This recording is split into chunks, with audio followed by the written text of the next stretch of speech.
जय श्री सीताराम, जय श्री राधे राधे। आप सभी लोगों को जय जय सिया राम, जय जय सिया राम। प्रभु की कृपा दया हम सब पर बनी रहे। इसी के साथ एक प्रमाणिक कथा लेके आए हैं। एक व्यक्ति था, उसकी नई नई शादी हुई थी। नया नया विवाह हुआ था और वो अपनी पत्नी के साथ वापस जा रहा था कहीं। मार्ग में मतलब शादी करके वो आ रहा था। मार्ग में एक नदी पड़ती है, झील। उस झील के नाव को पार करना था, नाव पर बैठकर। और एकदम अचानक सा तूफान आने वाला था। खूब बादल घेरे हुए थे, बहुत बहुत हलचल वाली तेज वाली तूफान आने वाली थी। वो तूफान की दशा देख करके वो दुल्हन जो थी एकदम भयभीत हो गई थी कि अब क्या होगा, अब क्या करें, अब क्या करें। तो नाविक बालक बुलाया गया और नाव पे पति पत्नी दुल्हा दुल्हन दोनों विराजमान हुए, मतलब बैठे। तो दुल्हन एकदम डरी सी थी, डर के हालत में एकदम डरी हुई सी थी। नाव बहुत बहुत छोटी थी और तूफान वास्तव में भयंकर था और दोनों किसी भी समय डूब सकते थे। इतना भयंकर तूफान आने वाला था कि दोनों पति पत्नी किसी भी समय डूब सकते थे। किंतु वह व्यक्ति चुपचाप, उसका जो पति था वो चुपचाप नाव में बैठ गया, शांत भाव से बैठा रहा। कुछ ही देर कुछ नहीं होने वाला जैसे जैसे लग रहा कुछ नहीं होने वाला है, वो आराम से बैठा रहा। और जो उसकी दुल्हन थी पत्नी, वो एकदम डरी सी सहमी सी थी, डर की मारी कांप रही थी। वह बोली, क्या तुम्हें डर नहीं लग रहा है? ये हमारे जीवन का आखिरी क्षण भी हो सकता है। पत्नी बोली, क्या आपको डर नहीं लग रहा है? आप तो निश्चिंत होकर बैठे हैं। हमें तो डर लग रहा है बहुत। क्या आपको डर नहीं लग रहा है? ये हमारे जीवन का अंतिम क्षण भी हो सकता है। ऐसा नहीं लगता कि हम दूसरे किनारे पर कभी पहुंच पाएंगे। पत्नी बोली, अब तो कोई चमत्कार ही हमें बचा सकता है, नहीं तो हम डूब सकते हैं, क्योंकि इतना बड़ा भयानक तूफान आने वाला है और हम लोगों को नदी पार करना। हम लोग नाव पे बैठे हुए हैं, तूफान आएगी, हमारी नाव पलट भी सकती है, हमारी मौत अब तो हमारा मौत निश्चित है।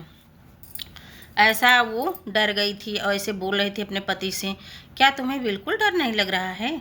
कहीं तुम पागल वागल या पत्थर के तो नहीं बने हो?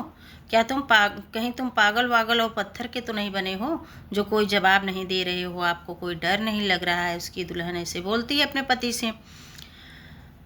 तो वह व्यक्ति खूब हंसा और एकाएक उसने म्यान से तलवार निकाली।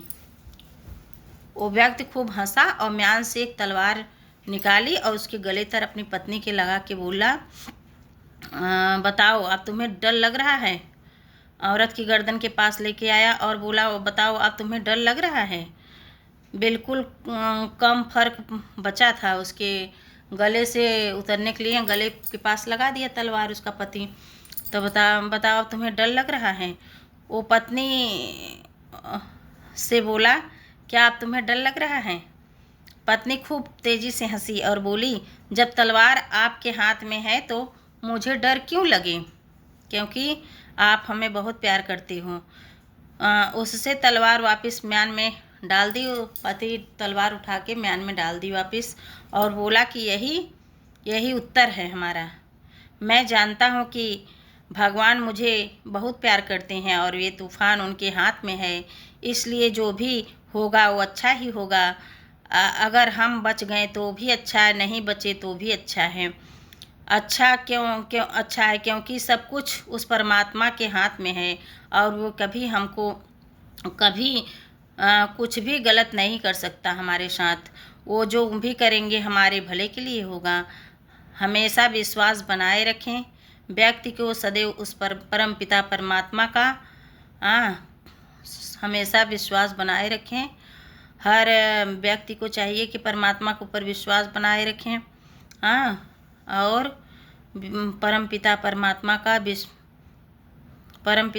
परमात्मा पे विश्वास बनाए रखना चाहिए। और हमें अपने जीवन में अपने जीवन को बदल सकते हैं। विश्वास के बल पे हम अपने जीवन को बदल सकते हैं। इसलिए वो अदृश्य आत्मा परम पिता परमात्मा के ऊपर सबको विश्वास रखना चाहिए। विश्वास रखते हुए उनका गुणगान करना चाहिए, उनका धन्यवाद शुक्रिया अदा करना चाहिए। वो जो करेंगे वो अच्छा होगा, क्योंकि हम अपने हाथ में हमारे कुछ नहीं है। सिर्फ हम कर्म कर सकते हैं, बाकी और कुछ नहीं कर सकते। ये पोस्ट यदि आपको अच्छी लगी हो जानकारी, कथा प्रमाणिक, तो आप अधिक से अधिक लोगों तक शेयर करिए और पहुंचाएं। इसलिए परम पिता पे विश्वास रखें, रखते हुए उनका गुणगान करिए, उनके नाम का जाप करें। जय जय श्री सीताराम, जय श्री सीताराम।